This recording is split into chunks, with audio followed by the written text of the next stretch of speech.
ஏலா மாப்பிள்ளையில நல்லா இருக்கீங்களா? நான் தானே உங்கள் நெல்லை வேலை பேசுகிறேன். இன்றைக்கி இந்த பதிவு யாருக்குன்னா, ஐயா ஒரு முக்கியமான விஷயம் சாதனா பற்றி இந்த வீடியோவில் சொல்ல போகிறேன். யாரும் தயவு செய்து காலைல கையில் விழுந்து இந்த வீடியோ தள்ளி விட்டுறாமல் இந்த வீடியோ முழுசாக பாருங்கள்.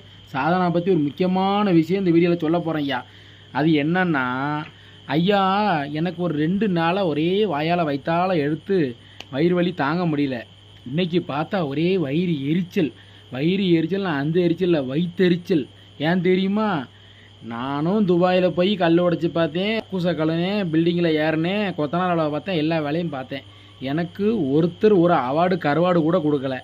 ஆனால் இந்த சாதனா இருக்கால, திருச்சி சாதனா, எம்மா தாய் நீ என்ன சாதிச்சிட்டேன்னு உனக்கு மெத்ராஸில் உனக்கு அவார்டு கொடுத்து தள்ளுதாவுன்னு எனக்கு தெரியலை தாய்.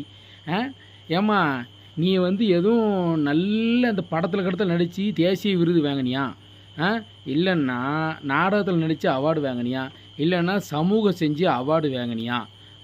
அப்படி இல்லைன்னா ஏதாவது இந்த ஆசிரமம் இருக்க போகிற ஆதரவற்ற ஆசிரமம் அதில் போய் ஒரு 10 பேருக்கு சோரம் போட்டியா?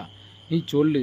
இதில் எதுவுமே பண்ணாமல் ஒரு அரைக்குறை ட்ரெஸ்ஸை போட்டுக்கிட்டு திங்கு தக்கடி நான் ஆடிக்கிட்டு உனக்கு எதுக்கு இந்த அவார்டு? இந்த அவார்டு கருவாடு உனக்கு எதுக்கு? ஐயா இந்த அவார்டு கொடுத்த புண்ணியவான்களே, உங்களுக்கு அவார்டு கொடுக்க வேறு ஆளே கிடைக்கலையா? இப்படிப்பட்ட ஆட்களுக்கு அவார்டை கொடுத்து ஏழை இப்படி இந்த அவார்டு இப்படி கேவலப்படுத்துதியா? சாதனா நீ என்ன சாதிச்சிட்ட? நீ எதுக்கு அவார்டு வாங்கின?